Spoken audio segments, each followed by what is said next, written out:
বিশ্বে বর্তমান স্বাধীন দেশের সংখ্যা প্রায় ১৯৩টি। তার মধ্যে সবথেকে ভালো দেশ কোনটি, নাম্বার 1 কান্ট্রি কোনটি, আর সাথে সাথে আমাদের দেশের অবস্থান কত নাম্বারে সেই তালিকায়। কোনো দেশ অর্থনীতিতে এগিয়ে তো আবার কোনো দেশ সুপার পাওয়ার হয়ে উঠেছে, কোনো দেশ সব দিক থেকে ভালো হতে পারে না। তাও সব কিছু বিশ্লেষণের মাধ্যমে বর্তমানে সব থেকে ভালো দেশ কোনটি তা বিশ্লেষণ করব। প্রথমেই আলোচনায় হিউম্যান ডেভেলপমেন্ট ইন্ডেক্স বা HDI মানব সূচক উন্নয়নের তালিকাটা একটু দেখে নেব। মানব সূচক উন্নয়নের তালিকাতে বিভিন্ন বিষয় দেখা হয়, তার মধ্যে উল্লেখযোগ্য যা হলো দেশের জনগণের গড় আয়, শিক্ষা, স্বাস্থ্য, লাইফ এক্সপেক্টেন্সি। এই তালিকা ধরেই বলা যায় কোনো দেশ কতটা ডেভেলপ হয়েছে। UNP অর্থাৎ ইউনাইটেড নেশনস ডেভেলপমেন্ট প্রোগ্রাম প্রতি বছরে এই বিষয়ের উপর একটি তালিকা প্রকাশ করে। 2024 সালের তালিকায় নাম্বার 1 পজিশনে আছে সুইজারল্যান্ড 0.967 মান নিয়ে, 2 নম্বরে নরওয়ে 0.966, 3 নম্বরে আইসল্যান্ড 0.966। 193টি দেশের মধ্যে 193তম স্থানে আছে সোমালিয়া, মানে শেষতম স্থানে সোমালিয়া 0.380। 192তম দক্ষিণ সুদান। আর ভারতের অবস্থান 193টি দেশের মধ্যে 0.644 মান নিয়ে তালিকার 134 নম্বরে। বেশ কয়েক বছর ধরে এই র্যাঙ্কিং ধরে রেখেছে ভারত। 193টি দেশের মধ্যে প্রথম 50টি দেশ অর্থাৎ তালিকার প্রথম 50টি দেশ হচ্ছে উন্নত দেশ ধরা হয়। পরের টপিক সবথেকে কম বেকারত্বের দেশ, অর্থাৎ যে সব দেশে সবথেকে কম জনগণ বেকার বা আনএমপ্লয়মেন্ট রয়েছে। সেক্ষেত্রে বলে রাখি বেকারত্বের সংজ্ঞা এক এক দেশে এক এক রকম। কোনো কোনো দেশে নাগরিকত্ব পেলেই তার বেকারত্ব ঘুচে যায়, অর্থাৎ কাজ না করলেও ভাতা পায় দেশের নাগরিক হলেই। আবার কিছু দেশে সরকারি ও বেসরকারি সংস্থানে কাজের হিসাব দেখা হয়। যাই হোক, ওয়ার্ল্ড ব্যাংকের তালিকা অনুযায়ী সব থেকে কম বেকারের সংখ্যা কাতারে, মাত্র 0.1%। 2 নম্বরে কম্বোডিয়া 0.4%।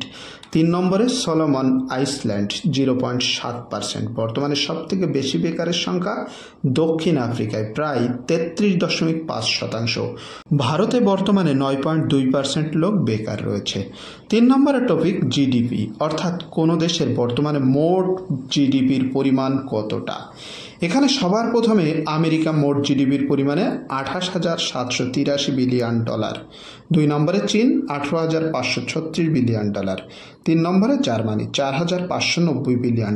4 নম্বরে জাপান $4,112 বিলিয়ন। 5 নম্বরে আমাদের দেশ ভারত $3,942 বিলিয়ন। ভারত মোট জিডিপির পরিমাণে বিশ্বের মধ্যে বর্তমানে 5 নম্বরে। তবে যে দেশে যত জনগণ হবে তার জিডিপি বেশি হওয়ার চান্স বেশি। তাই সঠিক পদ্ধতি যদি ধরা হয় তাহলে মাথা পিছু ইনকাম বা পার ক্যাপিটা ইনকাম ধরলে সঠিক বিশ্লেষণ করা যাবে। মাথা পিছু ইনকামের ক্ষেত্রে 1 নম্বরে আছে লুক্সেমবার্গ, 2 নম্বরে আয়ারল্যান্ড, 3 নম্বরে সুইজারল্যান্ড, তারপরে নরওয়ে, 5 নম্বরে সিঙ্গাপুর। ভারতের অবস্থান মাথাপিছু আয় ধরলে 193টি দেশের মধ্যে 136তম স্থানে রয়েছে ভারত। পরের টপিক লিঙ্গ অনুপাত, পুরুষ ও নারীর অনুপাত। ওয়ার্ল্ড ব্যাংকের তালিকা অনুযায়ী 2024 সালে হংকং প্রথম স্থানে, যেখানে প্রতি 82 জন পুরুষে 100 জন নারী, অর্থাৎ প্রতি 100 জন মহিলাতে 18 জন পুরুষ কম আছে।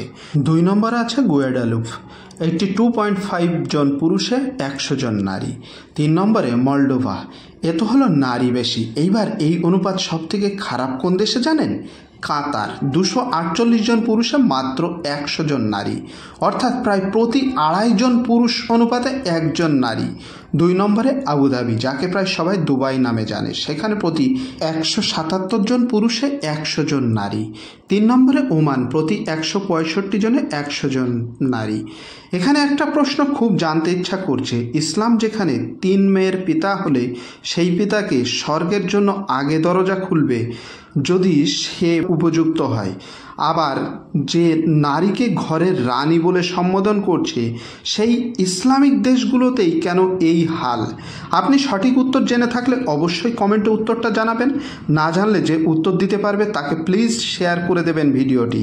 এই তালিকায় শেষের দিক থেকে 4, 5, 6, 7 নম্বরে আছে বাহরাইন, মালদ্বীপ, কুয়েত এবং সৌদি আরব, অর্থাৎ প্রায় 1 থেকে 7তম দেশ যে কটি আছে সবই প্রায় মুসলিম শাসিত দেশ। ভারতে বর্তমান 100 জন পুরুষ অনুপাতে নারীর সংখ্যা প্রায় 95 জন। পরের টপিক, কোন দেশে সবথেকে স্বাচ্ছন্দ্যে ব্যবসা করা যায়? এই তালিকায় সর্বপ্রথম আছেন নিউজিল্যান্ড, 2 নম্বরে সিঙ্গাপুর, 3 নম্বরে হংকং। এই তালিকায় 63 নম্বরে আছে বর্তমানে ভারত। আর সবশেষে যে দেশ আছে 190 নম্বরে সোমালিয়া, 189তে এরিট্রিয়া, 188তে ভেনেজুয়েলা। তাহলে এই তালিকায় ভারত বেশ ভালো জায়গায় না হলেও মোটামুটি ভালোই বলা যায়। পরের টপিক, এনভায়রনমেন্টাল প্রোটেকশন ইন্ডেক্স বা পরিবেশ সংরক্ষণের তালিকা। বেশ কয়েকটি বিষয়ের উপর এই তালিকা তৈরি হয়। তার মধ্যে প্রধানত পরিবেশ দূষণ, যার মধ্যে হাওয়া কতটা পরিশুদ্ধ, জল কতটা বিশুদ্ধ, পরিবেশ কতটা পরিচ্ছন্ন, এগুলো সব পরিবেশ দূষণের মধ্যে দেখা হয়। আর একটি বিষয় হলো ইকোসিস্টেম, যার মধ্যে পড়ে কতটা ফরেস্ট রয়েছে, বন্যপ্রাণী সুরক্ষা, এই সব। এক্ষেত্রে বর্তমানে ইস্টোনিয়া নাম্বার 1, 2 নম্বরে লুক্সেমবার্গ, 3 নম্বরে জার্মানি, তারপরে ফিনল্যান্ড, ইংল্যান্ড। এই তালিকায় 180টি দেশের মধ্যে ভিয়েতনাম সর্বশেষ তালিকায়। তার আগে পাকিস্তান 179, লাওস 178, আর শেষের দিক থেকে 5 নম্বরে ভারত। আহা, পরিবেশের কি অবস্থা আমাদের! আফগানিস্তানও আমাদের থেকে এগিয়ে রয়েছে। বাংলাদেশ আমাদের আগের স্থানে, অর্থাৎ 175তম স্থানে বাংলাদেশ, 176তম স্থানে ইন্ডিয়া। এই ডেটা 2024 সালে। তাহলে ভাবুন ইন্ডিয়ার জল, হাওয়া কিভাবে দূষিত হচ্ছে। পরের টপিক, অসমতা, অর্থাৎ বড়লোক আর গরিব লোকের মধ্যে পার্থক্য। ভারতে একটা কথা প্রচলিত আছে, ভারতের 10% লোকে 90% সম্পদের মালিক।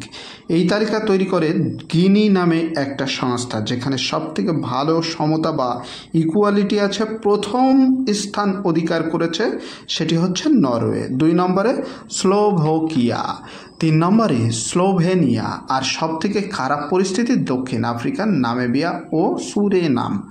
পরের টপিক, সুখী দেশ, হ্যাপি কান্ট্রি। ওয়ার্ল্ড হ্যাপিনেস ইন্ডেক্সে দেখা হয় কোন দেশের জনগণ গড়ে কতজন সুখী আছে, যার মাধ্যমে দেখা হয় কোনো ব্যক্তি কতটা স্বাধীনভাবে দেশের মধ্যে চলাফেরা করতে পারে, এক কথায় স্বাধীনভাবে কতটা থাকতে পারে, সামাজিক সমর্থন কতটা রয়েছে, জীবিকা নির্বাহ কিভাবে হচ্ছে, মাথাপিছু আয়ও দেখা হয় এই ওয়ার্ল্ড হ্যাপিনেস ফ্যাক্টরের মাধ্যমে।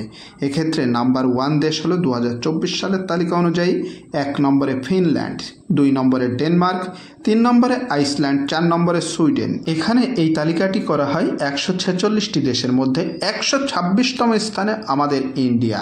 আর সবথেকে আনহ্যাপি বা অসুখী দেশের তালিকায় আফগানিস্তান 1 নম্বরে। পরের টপিক, আইকিউ বা বুদ্ধিমত্তা। এখানে জাপান সর্বপ্রথম অবস্থান করছে, তারপর তাইওয়ান, 3 নম্বরে সিঙ্গাপুর। অর্থাৎ জাপানের লোকের সবথেকে বুদ্ধি বেশি ধরা হচ্ছে। যদি গড়ে সবথেকে বুদ্ধিমান জনগণ দেখা হয়, তাহলে প্রথম 5-এ আসে দক্ষিণ কোরিয়া, তাইওয়ান, হংকং, সিঙ্গাপুর। পরের টপিক, বিশ্বের মধ্যে সবথেকে বেশি সংবাদ মাধ্যমের স্বাধীনতা, অর্থাৎ সংবাদ মাধ্যম কোন দেশে সবথেকে স্বাধীনভাবে বলতে পারে, চলতে পারে, কোনো পলিটিক্যাল প্রেশার ছাড়াই। সেক্ষেত্রে 1 নম্বরে আছে নরওয়ে, 2 নম্বরে ডেনমার্ক, 3 নম্বরে সুইডেন। ভারত এই তালিকার 180টি দেশের মধ্যে বর্তমান 159 নম্বরে। পাকিস্তান আছে আমাদের আগে 152 নম্বরে। তালিকা তো অনেকগুলোই দেখে নিলাম, এইবার আমরা সিদ্ধান্তে আসবো তাহলে কোন দেশ বর্তমানে বিশ্বের মধ্যে সবথেকে ভালো দেশ। আমি তো বলবোই, তবে আপনি প্লিজ আপনার মতামতটা একটু জানিয়ে যাবেন। আপনার মতে কোন দেশটি সবথেকে ভালো দেশ ভেবেচিন্তে কমেন্ট বক্সে অবশ্যই কমেন্ট করে জানাতে ভুলবেন না। হিসাবটা বেশ গোলমেলে, এক একটা তালিকায় এক একটা দেশ এগিয়ে। তার মধ্যেও কিছু দেশ রয়েছে যেখানে মানুষ স্বাধীনভাবে চলতে পারে, বলতে পারে, এমনকি বিশুদ্ধ বাতাস আর পরিশুদ্ধ জল পান করতে পারে। আমার মতে সেই সব দেশগুলির মধ্যে সব থেকে ভালো যে দেশ, সেই দেশটি কোন দেশ হওয়া উচিত জানেন? আমি যে সমস্ত তালিকাগুলো বললাম তাছাড়াও আরও বেশ কয়েকটি ক্রাইটেরিয়া দিয়ে ইউএস নিউজ নামে একটা সংস্থা প্রতি বছর বিশ্বের সেরা দেশ কোনটি তা প্রকাশ করে। সেখানে বিশেষত অ্যাডভেঞ্চার, তৎপরতা, দেশের কালচার, ঐতিহ্য, ব্যবসা, ক্ষমতা, কোয়ালিটি অফ লাইফ, সামাজিক কাজ দেখে তালিকা তৈরি হয়। সেখানে নাম্বার 1 দেশ কোনটি জানেন? সুইজারল্যান্ড। তারপরে পরপর রয়েছে 2য় নম্বরে কানাডা, 3য় নম্বরে সুইডেন, 4র্থ নম্বরে অস্ট্রেলিয়া, 5 নম্বরে ইংল্যান্ডের নাম উঠে এসেছে। এই তালিকায় বর্তমানে ইন্ডিয়ার র্যাঙ্ক 30, 80টি দেশের মধ্যে 30 নম্বরে আছে ভারতের নাম। বেশ এগিয়ে রয়েছে, তার কারণ আগেই বললাম এই তালিকায় দেখা হয় যেগুলো, তার ভিতরে ভারতের কালচার, হেরিটেজ, ক্ষমতা আর ব্যবসার জন্য বেশ এখন সুযোগ সুবিধা গড়ে উঠেছে। তার জন্যই এই যে 80টি ভালো ভালো দেশ, তার মধ্যে 30 নম্বরে উঠে এসেছে ভারত। এই একইভাবে আমি আগের ভিডিওতে ভারতের সবথেকে ভালো রাজ্য কোনটি তা বলেছিলাম, অবশ্যই ওই ভিডিওটি দেখে নেবেন। এইবার বিভিন্ন ক্ষেত্র দেখে যে সিদ্ধান্ত নেওয়া যায় তা হলো, আমার মতে বিভিন্ন ক্ষেত্রে টপ 5-এ যে দেশগুলো জায়গা করে নিয়েছে তার মধ্যে সর্বপ্রথমে অর্থাৎ নাম্বার 1 দেশ হলো সুইডেন, 2 নম্বরে নরওয়ে, 3 নম্বরে সিঙ্গাপুরকে রাখা যায়। তবে যার যার জন্মভূমি সবার থেকে উপরেই থাকে। আপনি যদি ইন্ডিয়াকে ভালোবেসে থাকেন, কমেন্ট বক্সে অবশ্যই আই লাভ ইন্ডিয়া লিখবেন। ভিডিও ভালো লাগলে প্লিজ একটি লাইক করে দেবেন, আপনার প্রিয়জনের সাথে শেয়ার করতে ভুলবেন না। চ্যানেলে নতুন হলে please subscribe my channel. Okay, thank you for watching my video.